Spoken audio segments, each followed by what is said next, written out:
Welcome to Scale Like a CEO, the podcast where we dive deep into the strategies and challenges of building successful companies. Today, we're exploring the intersection of cybersecurity and educational technology. Joining us is Stephen Mirante, Chief Revenue Officer of CyberNut, a rapidly growing company that's revolutionizing how educational institutions approach cybersecurity awareness and training. With his extensive experience in the edtech space, Stephen brings valuable insights on scaling a business in this critical sector. Get ready for an enlightening conversation about growth, leadership, and protecting our educational institutions in the digital age. Stephen, thank you so much for joining me on Scale Like a CEO. To get us started, could you just give me a 90-second intro of you and your business? Yeah, so my name's Stephen Mirante. I'm currently our Chief Revenue Officer of CyberNut, and basically it was a company that we built roughly about 3 years ago to really train educational institutions, K-12 schools, colleges, universities, on how to best tackle being more aware of what's there to harm them through emails and phishing and you name it. So cybersecurity is definitely a growing trend in a non-positive manner right now. Yeah, that's great. I was looking into that, and it's a market that's probably underserved. It is. It really is. And over these honestly, these last just 12 months, we have really recognized that schools don't have anything that's really out there really testing and really getting an understanding of how good or how bad are we as an institution on being able to spot malicious threats. Yeah, it makes me think of, so I serve on a membership association board. And we, every couple of months, it'll go around that there's emails that go out that'll be like, hey, this is the chapter president, and I don't have access to whatever. I need you to send me this money or send me this information. And I know to dismiss that. And fortunately, I think a lot of our people know to dismiss that, but we kind of have to rely on our corporate training, like when we have learned about cybersecurity in business. And so it seems like that's probably another area that may be underserved, similar to that K through 12 population. It is, and a lot of schools are doing this very manually right now. That takes a lot of time from IT staff that they already don't have the time. And so Mm. it's not that it's definitely not in a need for them or a want for them. It comes down to a resource standpoint. And so what we're trying to provide specifically for the educational space is a more automated, school-friendly approach to making these users be more aware of these threats. Yeah. Well, let's talk a little bit about growing your business. As you've been growing, what are some of the challenges that you've faced in kind of adding people to the team and knowing when to add people to the team, things like that? Yeah, I think in most organizations, when you start a organization and you scale very fast, and this year proudly to say that when CyberNut hit their 100 customers just back in this last March, 3 months later we hit 200. And I can say right now we're already over 250, and it's rapidly growing. And the normal things when you hear that is support, right? And me working in educational software for just roughly 16 years, these schools rely so much on the support side of things. And so we ramped up very quickly. We rallied around to make sure we were overly prepared for the influx of schools onboarding, especially right now. A lot of our schools are going back. And you got to keep a good eye on the support aspect. The product is if it's selling and it's being adopted, that's great. But as these schools come on board, you're going to need to be able to support them. So we analyzed obviously the requests coming in, the number of institutions being adopted month over month from a support side first off.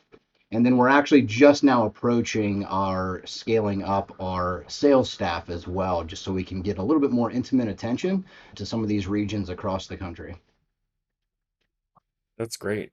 And as you look at the support side, with kind of you've got to add support when you've got the clients, but I'm curious, one thing that I think sometimes can be challenging is knowing when and how many sales folks to add, because at some point they're just all overhead if they're not profitable. So how do you go about that?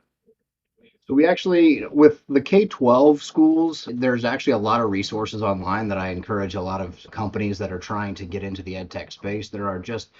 There's a mountain of information to be able to see what state has how many school districts, how many students are within each region. So then you can kind of work backwards, right? So when you look at a different territory, when you're like, oh, do we need three? Do we need five? you can actually use some of these resources to basically say, hey, this one rep can actually cover 7 states versus another rep may only be able to cover two, solely because of what's the number of students within those respective regions. So we look at all of that. We measure how many number of districts are in a specific region, how many different students need to be supported, staff in schools that need to be supported, and look at it from that side before we actually look into the numbers as well. What regions are generating most revenue, so we can double down in those regions, and then looking to where we have a lot more of that white space as well, to where we just don't have the time to give them the attention that they need. Yeah, that's interesting. So the I haven't had this conversation yet of a lot of times it's kind of how much revenue are we bringing in and what can we afford, but you've really have this perspective of there's a very kind of explicit addressable market that you have, like how many schools there are. And so you can kind of approach your team building from that account perspective. Where I'm curious, there's once you do that math, you're gonna say, all right, we need 30 salespeople. Let's go hire 30 salespeople. How do you prioritize what regions you hire in first? Well, we look at the staff we have here now. We kind of analyze their growth plan equally, and then obviously we do back the revenue into where we have those next, right? So if you look at across the country, we can say, hey, we're in 42 states, but essentially 6 of those states are generating 60% of the revenue. So then we'll actually be able to divide up those states into surrounding states to the selective reps. And then when you do that, when you kind of work backwards, you back the revenue number into the number of available customers, then it'll actually equate back to how many reps you could potentially start with. I love this the like super data driven approach that you have. So as you bring people on, what are some of the challenges that you face in kind of onboarding and bringing people up and kind of getting them going? Yeah, so we've identified here that, and every company is different, of course, but here we usually want to give around a 60-day ramp period. And so obviously a lot of companies know what that means, ramp. Do we hire in January and then hope for the best? And it's like, well, that's not really the best. Even though the company budgets may be ready in January, you really have to think about, well, what goals are you going to set for next year? So what we're doing here is that we actually look around to strongly interview and identify around that October standpoint, so we can actually hire in November and give them that 60-day, that last 2 months of the year to ramp. So January 1, they're ready to go. They're comfortable. They're ramped up. They're ready to hit the road and jump on demonstrations. Because obviously, as we scale here and in any initial startup, which I can say we kind of are, but we're kind of at the 3/4 of the way through there, they need to be able to do everything, right? Not all the companies have a luxury of a dedicated engineer that jumps on with a sales rep. So our sales reps actually have to have a subset of technical abilities to demonstrate and potentially troubleshoot a little bit as well. Yeah, and that is the organizations are different in how they split that up. I was with a tech company a number of years ago, and we trained all of our salespeople to be able to demo at least to a certain point, so that they could handle a majority of the sales process, unless you're looking at this really big, crazy, complex enterprise sale, and that's when we bring in the heavy guns. As you're hiring, what are some of the key qualities that you're looking for? Well, for us in the space that we provide to, having some understanding of educational technology and how school districts purchase is to me very crucial. Now, 16 years ago when I originally jumped into education, I didn't have that. And so can it be learned? It absolutely can if the person has the right mentality. So you see all these different posts and articles about stop hiring for credentials, hire for passion. And it doesn't sit more truer when dealing with these schools. There's a lot of back and forth going online on social platforms right now from school district leadership about the simplest of when to call on to schools. Having that's where having the educational background is helpful because they know how to approach from a relationship and consulted minded approach versus just I got to sell some stuff. Because in my firm opinion, when working with schools and the success that we've had, and not just here, it really comes down to that consultative heart, right? Being able to approach these schools there to help them, whether it's you're going to be the resource, you're going to be the solution. And so finding a person that's got that learning passion, but that really service minded approach. Mhm. Great. Yeah, that the passion I think is important. And it also sounds like something that I talk about a lot is just a growth mindset. Somebody who maybe they don't have a ton of that education background, but somebody that is willing and able to pick any of that up. Yep. So once you've got your people on board, one other challenge that I think a lot of executives in startup environments face is knowing when and what to delegate on the team. So I'm curious how you've approached that as you've grown your team. So I can honestly say we're still a lot in the everybody does everything standpoint. Now we do have dedicated lanes, right? You have sales, you have marketing, you have customer success, and you have engineering, support, and development on operations, right? And finance. So you got all these different departments, but even while you're a small team and nimble, obviously having the right people at the head of each of those departments is crucial. But each person has a voice. And whether it's product planning or what's next or what are we hearing in the market or how are we doing financially, right?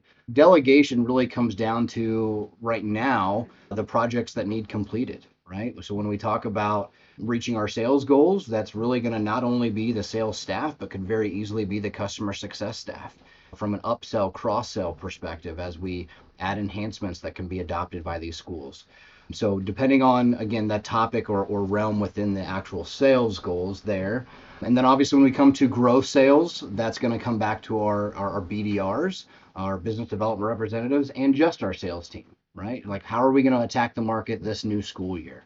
From a marketing perspective, obviously there's a head, there's a person at the helm there, but it definitely still is a group effort to have our product calls and marketing calls together because we all have to have the same consensus. Being nimble, being a small team and nimble, we all have to still understand and ask, like, what are our customers saying? What are we seeing in the market? How are people adopting a competitor, right? I'm a realist, right? Like, you always have to look at the competitive nature. If someone's doing it right, doing it better, was not to say you can take a few notes from that and really polish your go-to-market strategy. So I'm a big fan of not having to recreate the wheel. If it's working well, just make it your own. You don't have to you always think you got to go create some new, fresh way to do it.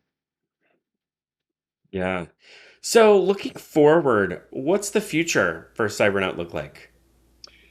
Well, as I mentioned, we're probably on target right now for about 300 school districts, school institutions by the end of the year. And honestly, at this rate, it could easily surpass that.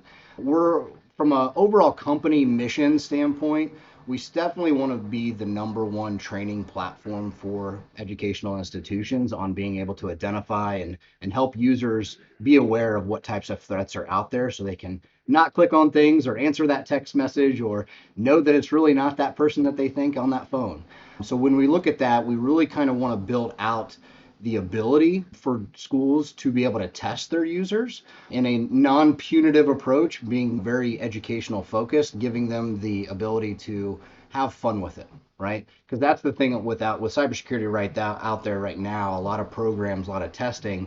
The organizations can test their users with different programs, but it's very demeaning. It makes the people on the receiving end feel that they're always in trouble or they can never get ahead. So we really want to stay true to our mission on positive reinforcement approach to make sure that they see that they are being rewarded, they are learning. And so we're going to bring also some increased adaptive learning ability. And that means that basically when their users are testing with our program can actually change based on those users' learning path, right? If they're just continually failing, like they don't want to always say like I'm not getting anywhere, this is too difficult, so why can't we develop a program that adapts to them and makes it easier with a subset of training platforms? So ours will do that, but it'll equally so make it more difficult and harder as it should for those that are getting really good. So we're going to definitely stay true to that.